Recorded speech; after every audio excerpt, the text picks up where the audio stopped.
ಭಾರತಕ್ಕೆ ಬೇಕಿದ್ದ most wanted ಶಸ್ತ್ರಾಸ್ತ್ರ ಪೂರೈಕೆದಾರ ಸಲೀಂ ಅಲಿಯಾಸ್ ಸಲೀಂ ಪಿಸ್ತೂಲ್ನ ನೇಪಾಳದಲ್ಲಿ ಬಂಧಿಸಲಾಗಿದೆ ಅಂತ ತಿಳಿದು ಬಂದಿದೆ. ದೆಹಲಿ ಪೊಲೀಸ್ ವಿಶೇಷ ಘಟಕ ಮತ್ತು ಭದ್ರತಾ ಸಂಸ್ಥೆಗಳ ತಂಡ ಕಾರ್ಯಾಚರಣೆ ನಡೆಸಿ ಸಲೀಂನನ್ನ ಬಂಧಿಸುವಲ್ಲಿ ಯಶಸ್ವಿಯಾಗಿದೆ.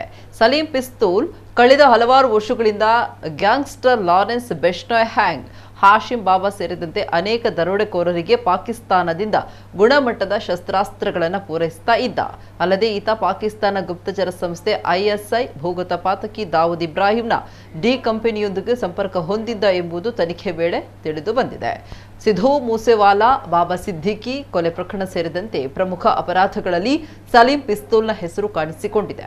ಅಲ್ಲದೆ ಸಿಧು ಮೂಸೇವಾಲನ ಹಂತಕರ ಪೈಕಿ ಒಬ್ಬನಿಗೆ ಈತನೇ ಮಾರ್ಗದರ್ಶಕನಾಗಿದ್ದ ಎನ್ನಲಾಗಿದೆ.